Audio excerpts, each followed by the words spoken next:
We are monitoring the rising tensions between North Korea and the United States after Pyongyang threatened to attack the American island of Guam by surrounding it in a ring of, quote, enveloping fire. Guam is home to a crucial U.S. military base where thousands of troops are stationed. U.S. warplanes based in Guam flew over the Korean peninsula Monday.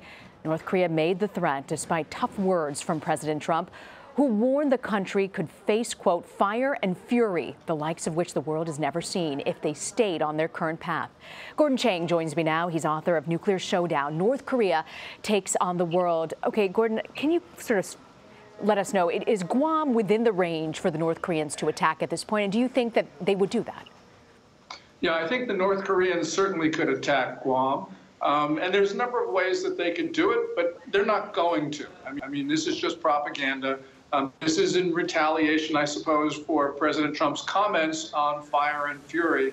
And indeed, we're seeing an escalation, but only in rhetoric.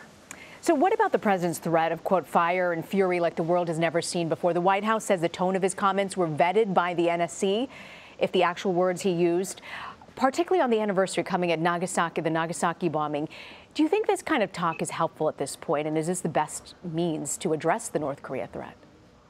Yeah, I think most people would have liked to have seen the president use less inflammatory words, words which are more in accordance with what prior presidents have said. But the substance of the message was important. And there really were two messages here. One of them, of course, was to North Korea, and it was to reinforce deterrence. And that's, of course, extremely important right now.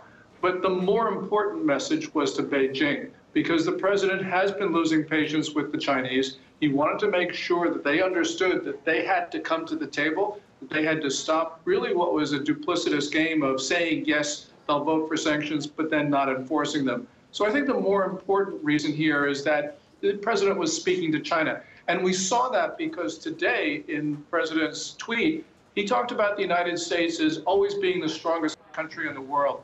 That doesn't really, not directed towards the North Koreans. It's much more directed, I think, to China, because China does see itself as a peer competitor to Washington. You talk about China being a competitor. Are you surprised? I think Rex Tillerson came out saying that they haven't spoken to the Chinese. He hasn't spoken to the Chinese in several days now. Are you surprised that they haven't opened up that line of communication? Well, I think that certainly Tillerson has been so many things on his plate, so that if he hadn't spoken to Beijing in the last 48 hours, that's not too surprising. You know, of course, the State Department was in close contact with the Chinese all the way up to the adoption of Resolution 2371 on Saturday. So there has been intensive diplomacy with regard to China. And indeed, you know, you heard from Ambassador Haley, Nikki Haley, the U.S. ambassador to the UN. She mentioned a lot about her discussions with both the Russians and the Chinese. So Secretary of State Rex Tillerson has downplayed those remarks that President Trump made, saying that Americans can actually sleep well at night. There's no imminent threat from Pyongyang. But today, this morning, Senator Lindsey Graham says that there are scenarios that could trigger a war. I want to play that sound for you. There are two scenarios where we would go to war with North Korea. If they attack Guam or some other American interest or our allies, or if they try to keep developing a ICBM with a nuclear weapon on top to hit the homeland, we would act. President Trump has basically drawn a red line, saying that he'll never allow North Korea to have an ICBM missile that can hit America with a nuclear weapon on top. He's not going to let that happen. He's not going to contain the threat. He's going to stop the threat. Your reaction to Senator Graham? Well, what Senator Graham said is in accordance with, for instance, what President Trump or then President-elect Trump tweeted on January 2nd about not allowing the North Koreans to have a weapon on top of an intercontinental ballistic missile. And it's also very much in line with what National Security Advisor H.R. McMaster said a couple days ago, that the United States was even thinking of preventative war. I think that there is really too much war talk right now, because there are so many things that we can do that do not involve the use of force that could, I think, lead to eventually North Korea disarming. We can certainly impose much more severe sanctions on the North Koreans, and we could do something that we have been extremely reluctant to do, and that is to impose costs on China for some very dangerous behavior, including supplying equipment to North Korea's ballistic missile program, and perhaps giving the North Koreans the plans for their most advanced missiles. That's not clear yet, but nonetheless, there are indications that the Chinese, in fact, did that. Gordon, when would you say was the last time that the U.S. government was able to successfully get the North Koreans to do something that was in the U.S. interest? Well, I think that we have been, since 1953, deterring North Korea.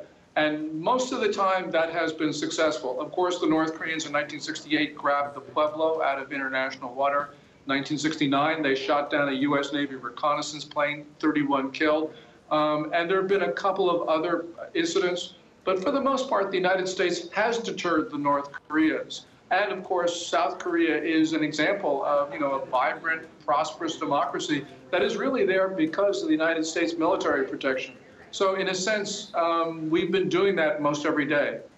So the question on everyone's mind, Gordon, do you think that this Trump administration will find themselves on nuclear brink during his time in office? Is that a real possibility?